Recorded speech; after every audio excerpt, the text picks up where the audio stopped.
Everyone, and welcome back to part 2 of the Heart Masterclass series. Now, once you lay eyes on an ECG for the first time, what I will explain is the relevant steps you need to deconstruct the ECG. Okay, now because of our time limit we have in the exam, 30 seconds per question, the examiners, when it comes to ECG, will not give you some disgusting ECG. Alright? It will vary between 1 or 2 or even 3 different possible pathologies. Okay? One of which I've already told you in my previous video, the bundle branch blocks. That's one of the possible things they may show you. Okay? So, starting our journey in the Heart Masterclass, what you need to know fundamentally, okay, is the following. Okay, I need you guys to know what are the values for the wave segments. Now, I'm sure you're all aware what each wave segment PQRST is responsible for, which is good. However, I need something else from you. I need you to understand the actual segments and the time between each of them. Okay, so when we're talking about PR interval, we are talking about a range between 0.12 to 0.2, QRS 0.08 to 0.91, and QT 0.4 to 0.43. Now these are all in seconds. Okay, you can learn it in milliseconds if you so choose. Okay, on top of this you have the R to R interval, which is of course something you need to know, as I will get into why. So this is 0.6 to 0.6 to 1 second. Once you understand this, you need to apply it to the actual ECG strip, and the strip has included one big box, which is 0.2 seconds, and each containing 5 smaller boxes, which each consists of 0.04 seconds. If we were to apply these segments in regards to the wave strip, you can simplify it like this. The PR segment, which is also known as the PQ segment, you can use it interchangeably. This is basically just more than half of a big box. QRS is just less than half of a big box. QT is around 2 big boxes, and R to R is around 3 to 5 big boxes. Okay, just to summarize that again, PR or PQ more than a half, QRS less than a half, QT 2, and R to R 3 to 5. Now, this is what you should already know. Now, this is what we will begin to discuss in what should be going through your mind. Now, first of all, you want to look at the rate, okay? Or alternatively, you can look at the rhythm, either or, it doesn't matter. The reason being is because that rhythm, if it is irregular, okay, it will not really be possible, at least on our level, to know what the heart rate is.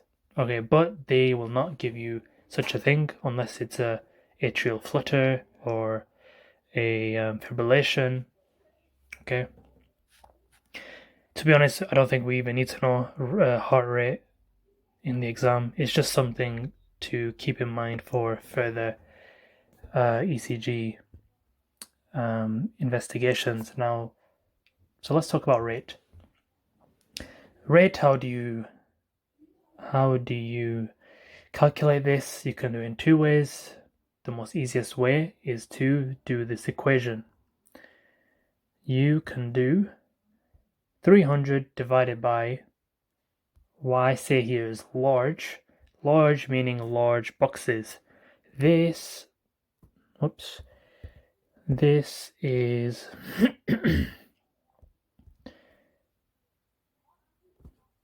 these are the boxes that are located between 1 R to R interval. Now, I will show you what I mean. So, let's take this ECG for example, when we want to know what is the rate.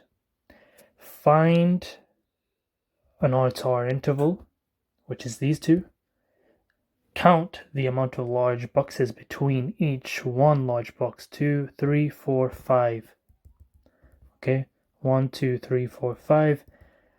So we have 5 large boxes. Then if we go back, 300 over 5, which is 60 beats per minute. However, if that's too easy for you, you can use this method here, right? This is a sweaty method. Basically, just learn this series of numbers. Each number you see here as you move down, this correlates with one large box. 300 to 150, that's one large box. So this is 1, this is 150 to 100 to 100 to 75, 3, and so on and so forth. So if we go back to this, we will see 300 to 150, then we go to 100, then 75, then 60, and 300, 150, 100, 75, 60. So it's the same thing. You can use either or. Okay. Once you do that, you can look at the rhythm. Basically, look at the R to R intervals again. Is it the same or is it changing? Okay. If it's not the same, it'll be irregular. If it's the same, it'll be regular. Now, in regards to sinus basically means a P wave precedes the QRS. Alright? The reason it's called sinus is because sinus rhythms originate from the SA node, which is known as the primary pacemaker. This is the sinoatrial node, sinus node, sinus rhythm. Once you've done the rhythm, you can look at the axis. Now, if you haven't seen my previous video, I discussed to you the rule of thumbs, okay? I'm not going to go into that, but yeah, watch my other video. You'll get a pretty good understanding of lead axis. Then AV block. Now, this is something I have not discussed. However, it shouldn't be too complicated. Now, I found this pretty good image from Google. So if you didn't know, there are 3 types of AV blocks. So you have type 1, okay? And type 1 is this. There is a prolongation of the PR segment. And what is the PR segment? 0.12 to 0.2 seconds. Okay. If there is a constant prolongation of this, then you'll have AV block type 1. Alright. As you can see, it says if the R is far from the P, you'll have first degree. Alright. So think of that. And what's basically going on here is the impulse from the SA node is having a hard time making its way towards the AV. That's all you need to know. and each of these have their own problems in activating the AV node. So that was type 1. Type 2, longer drop. Then you have a wanky buck. Alright, that didn't rhyme too much, but basically what's going on here is you have a prolongation of the PQ interval. And you have prolongation until there will be a point in which the P wave just cannot find its way towards the AV node, and so it does not activate the QRS. As you can see here, we have 0.18, that's within our range, that's good. 0.12 to 0.2, we're good. This is prolonged to 0.25, it's outside our range, but it still managed to find the QRS. We still managed to get the QRS, but then the next one was too much to handle. As you can see here, we have a P wave, there is no QRS that follows. Okay, longer, then you have a, longer drop, then you have a wanky buck. Then also you have type 2, but you have second degree, but you have type 2. So there's 2 second degrees. Morbitz type 1, which is wanky buck, and Morbitz type 2, which is part of the second degree. Now what you have here is pretty similar to type 1. Alright? But the thing is here is that you have constant PQ interval. However, the thing that differentiates one from type 2 is you will sometimes not get your QRS. Alright? Because here you did always get your QRS, but it was just prolonged, but it was constant. Here is the same thing, but you just don't get QRS. Alright? If some P's don't get through, you have Morbitz type 2. So that's type 2, Morbitz type 2 of the second degree. And then you have your third degree AV block. This is just where if the P's and Q's don't agree, you have third degree.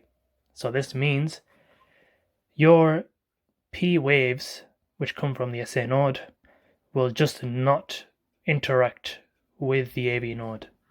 There's just no interaction. Okay. If you imagine SA nodes here, AV nodes there, there's just no interaction whatsoever. The SA node is contracting just on its own, and the AV node is contracting just on its own. They are not connected. They're not connected whatsoever. So obviously this will beat a rate of 60 to 90 if I remember, and the AV node is around 40 to 60 I think beats a minute. They're just autonomous. I can't even say the word. They are working independent of each other. Okay, they're autonomous, autonomically contracting. So that's type 3. Alright. First degree is just a constant prolongation. Second degree type 1 is just getting longer drop. Type 2 of the second degree is the same kind of as type 1, but you just don't get QRS, unlike type 1. Third, there is just complete non-interaction between the two nodes. Alright. Moving swiftly on. So those are the first 4 things you look for when observing the ECG. Okay. Look at the rate, look at the rhythm, look at the axis, look at the AV blocks. All right. Rate, rhythm, axis, AV block. Rate, rhythm, axis, AV block. We got here. Now let's move on. Once you have concluded that there isn't an AV block, you can move on to bundle branch blocks. Now, as I told you in my previous video, there are some ways you can quickly identify if there is a bundle branch block or if there isn't a bundle branch block. Okay. As I mentioned, you can look for the double peaks and the depression, or you look for the double downs on the bunny ears. Hypertrophy. How will you be able to identify this hypertrophy? Well, if you remembered in my previous video, I did talk about how the left ventricle, why does it have a stronger contraction? It's because of the increase in muscle, in the increase in the muscle quantity. All right, there's more muscle present in the left ventricle than the right, so there'll be a stronger contraction in the left. So we can still apply this in hypertrophy. Now, in hypertrophy, you look at the QRS, okay? So let's say we had left ventricular hypertrophy, okay, which will be this one here. We have an increase mass of muscle. We have hypertrophy in the left ventricle. So what does that mean? There's more mass, there's more tug. Remember that guy who was tugging on the left ventricle? He's got even more muscle as he's pulling even harder. What's that going to do? It's going to cause a deeper R wave, deeper QRS. All right. This is normal. This is what it should be. This is the hypertrophy. There's a deeper spike. Okay. And if it's in the right, it's not as deep because the left is, of course, more. It's got more muscle than the right. However, if the right has increased, there will be a larger peak. Now, the last thing you should look for is infarction or ischemia. Okay. So, there's only two things you need to know here. An infarction, when you see or hear an infarction, just think of STEMI. ST, elevation myocardial infarction. When you see an elevation, think myocardial infarction. I'm just gonna leave it as that. It's just that simple. If you see a depression, all right, think of ischemia when it's a depression, like this. ST depression, the ST here is depressed. Okay, we don't need to focus on the other things. All right, those are the two main things. All right, so that is the bread and butter. Okay, but if you wanted to add a bit of jam, a little bit of chicken on top, all right, then there are certain things that you should know. Let's talk about the P wave. All right, the P wave on its own should be less than 0.1 seconds. It should be a singular peak. All right, it shouldn't be too tall or too wide. If you see a P wave that's shaped like an M, otherwise known as P mitrale, if you see this, the defect is in the word mitrally, and you can also think of mitrally. The M is depicted in the waveform M here on the ECG. Okay, as you can see here, it's the same thing. P mitrally, you can see an M-shaped wave. Okay, what does this mean? It means there's a mitral disease. And what does that mean? Left atrial enlargement. Okay, imagine you have a mitral stenosis. There's going to be a buildup of blood behind the mitral valve. And what's behind the mitral valve? The left atrium is behind the mitral valve. An increased buildup causing enlargement. Alright, what about if there's a tall P wave? Well, what is this known as? This is known as P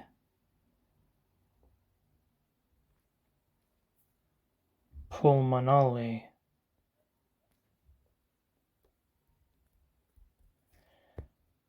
Okay, if we go back, we see pulmonale. Whoops. What's happening here? There's a increase in the amplitude of the P wave. Yeah, look at it. Increased amplitude. Tall P wave. What does that mean? Pulmonale. It's something to do with pulmonale. Where's pulmonale? Where have you heard that? The pulmonary artery. Where is it? It's on the right side. Alright. What's happening? There is right atrial enlargement. Okay. Or there's right ventricular failure. But I would lean towards there's a right atrial enlargement. P pulmonale, right, is to do with tall P wave. P mitrale, M for mitral. Mitral's on the left. Left atrial enlargement, mitral disease, alright. PR interval, as we already know, as we already said, 0.12 to 0.2 seconds. Okay, if there is a prolongation, as we just discussed, prolongation could mean AV block. It could be first degree, yes, or it could be Morbid's type 2, remember? Could be Morbid's type 2, but we just need to look at the QRS. We don't need to focus too much on a decrease. A QRS, the only thing I'd say to focus on here is bundle branch blocks. If you have a bundle branch block, you will have an increase in the QRS, which is an increase in 0.12 seconds. QT interval, we don't need to really focus on that. They won't really test us on that in the exam. T wave, okay, should generally follow the QRS. If it doesn't, it could be a potassium problem, or it could be a myocardial infarction problem. Okay, as I've mentioned down here. Furthermore, it is quite important for you to know that what waveforms are seen in their particular leads. So for example, you may think, oh, if there's a negative wave, that there must be some pathology there. Well, that's not true, because some waves are physiologically negative just because of the nature of how impulses move through the heart.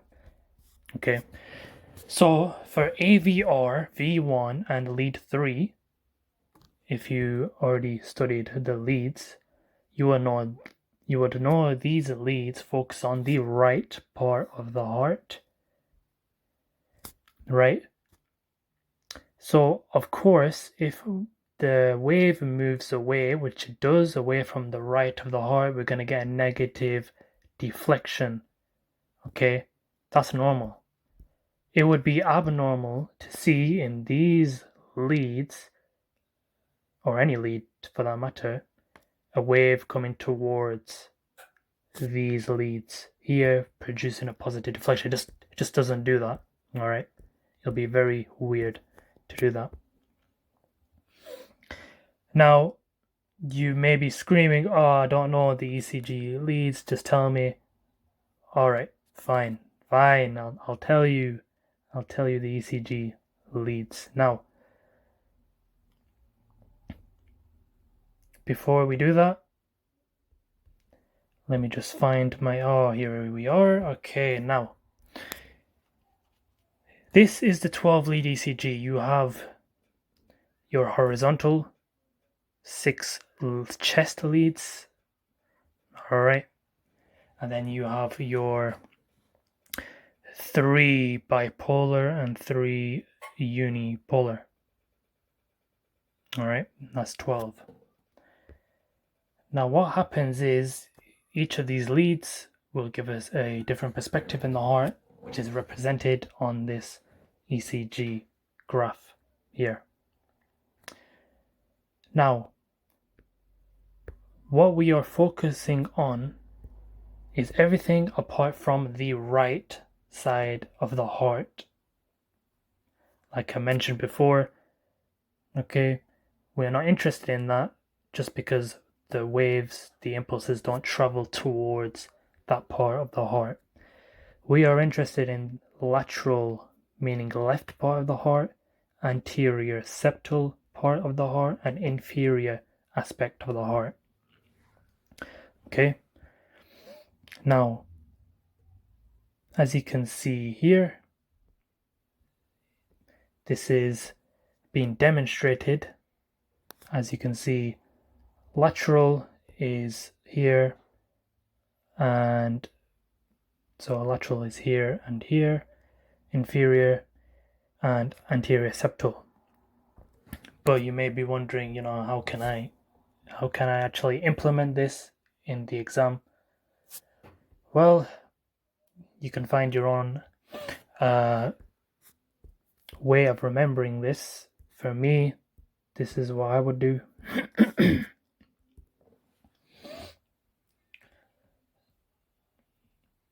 Okay, so what you want to do is basically draw yourself an L.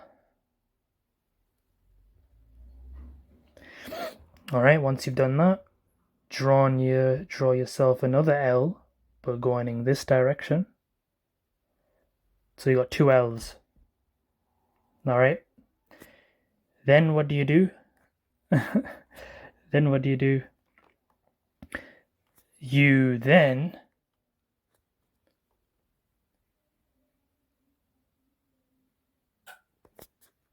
draw a circle here, okay? And then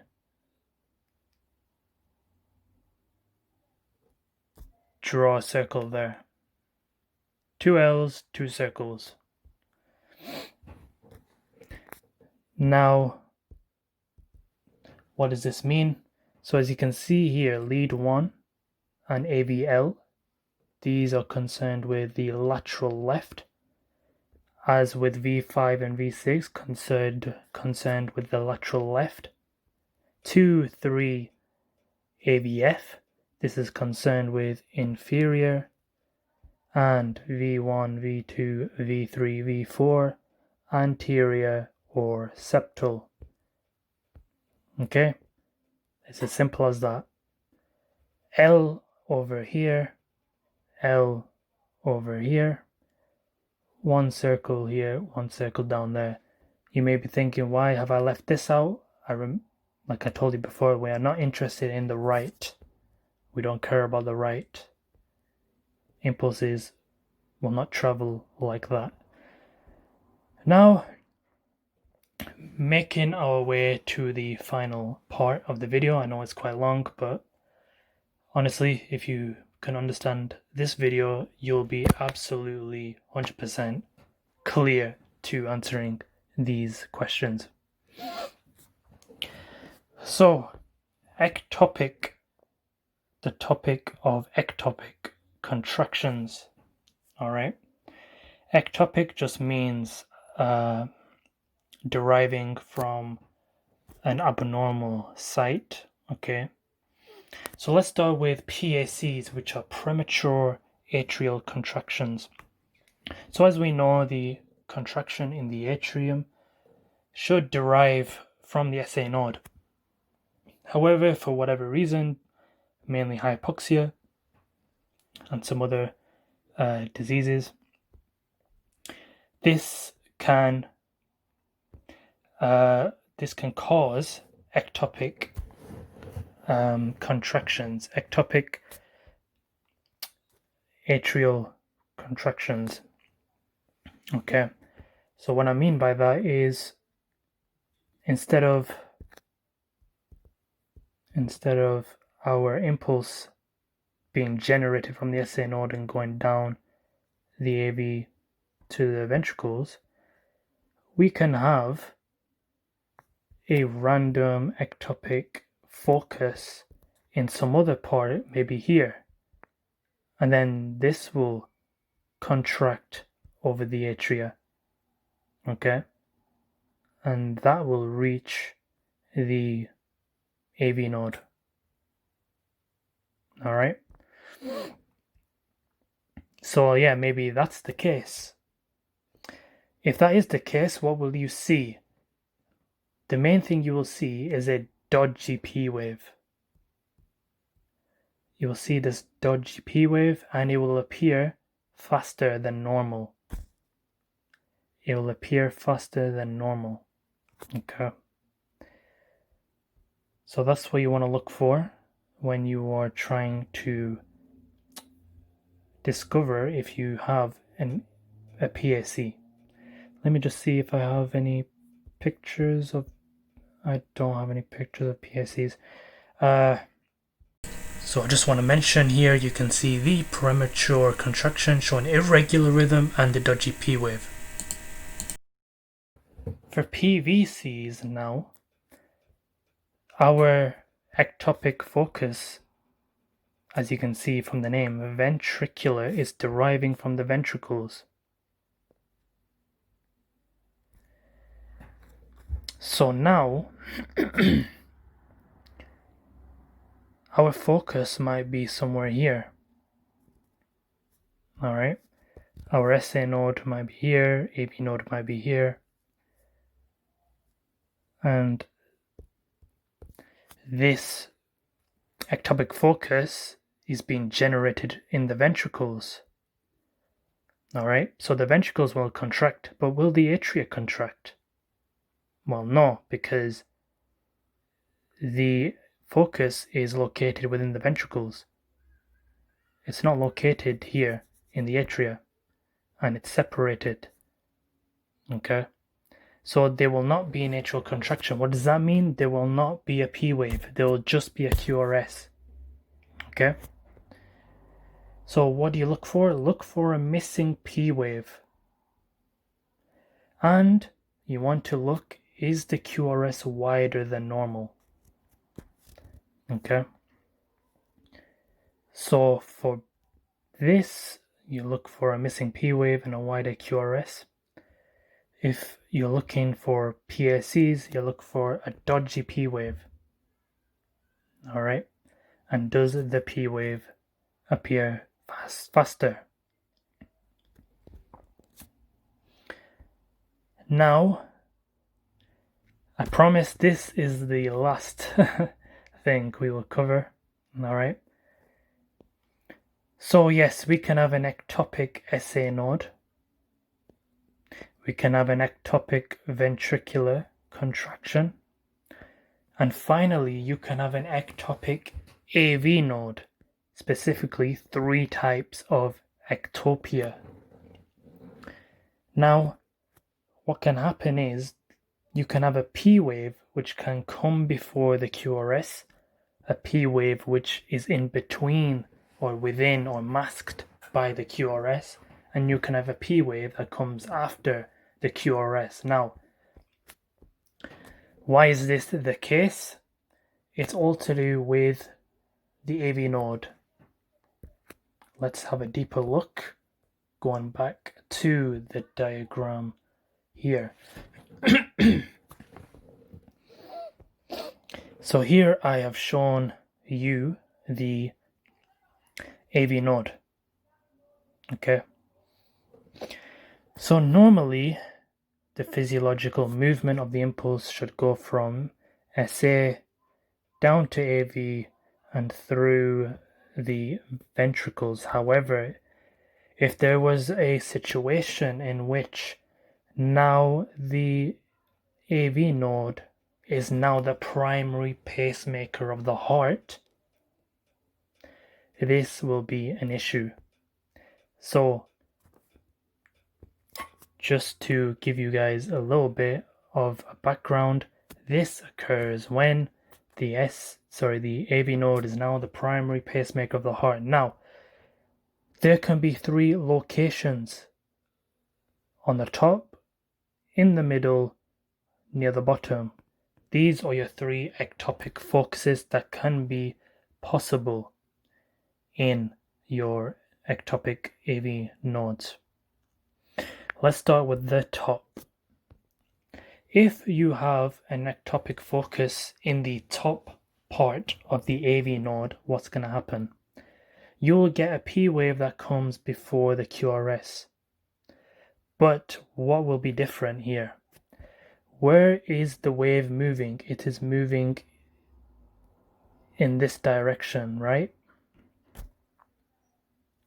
If it's moving towards the SA node, okay, or in this case, the second lead, because the second lead measures the heart in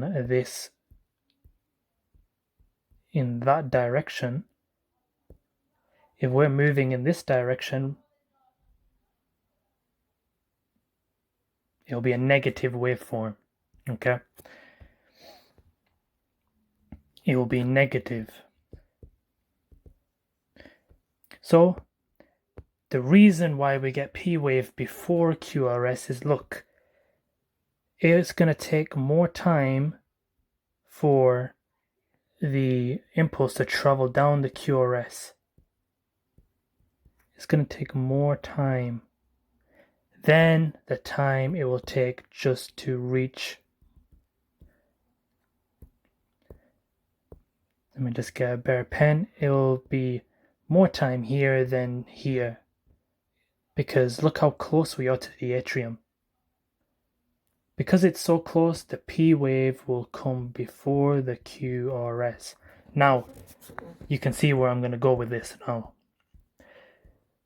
So, following from this concept, if the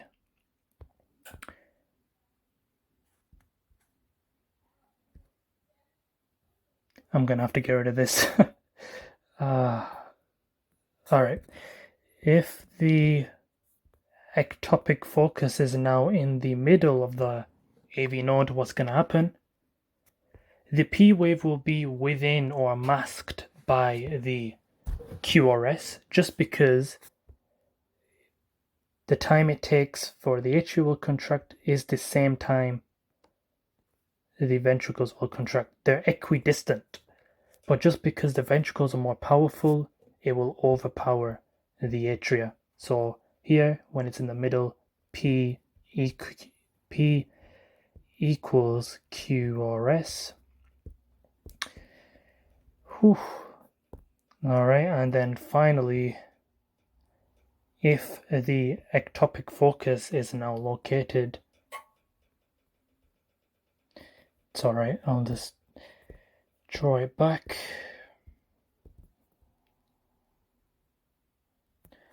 Alright, now if the focus now is more closer to the ventricles than the AV, then you can already guess what's going to happen. Alright, it's going to take a longer time for this to reach the SA, the atria, than it is to reach the ventricles. And so because of that, the P will come after QRS. What I want you to know is, on top of this, like I mentioned, what makes this different as well is the wave is moving in the opposite direction, so you're going to get a negative deflection in the P wave for every single one of them. Let's look what happens. P before. If the P is before, we know the ectopic focus is more higher. Okay, what's happening? Negative P wave, but it's before the QRS. Alright, negative P wave, but it's before the QRS. Negative P wave, but it's before the QRS. P equals QRS. Where's the P? You can't find it. Alright, but you still have a QRS. Alright, in this instance, you probably would need to do some further investigation to not exclude premature ventricular contractions, but that's another story. And then finally, P after QRS, you have your P wave after, which is still negative, but it comes after QRS, after QRS, after QRS. Alright, as you can see here. Whew! Holy smokes, alright. That has been the second part of the heart masterclass. Okay. If you made it through this video, congratulations. I suspect this should give you a very good head start, or pretty much all the tools you need to be able to answer the questions you will get, anything they throw at you in the internal medicine exam, you'll be prepared for. So yeah, that's been the heart masterclass. Hope you guys enjoyed, and yeah, good luck.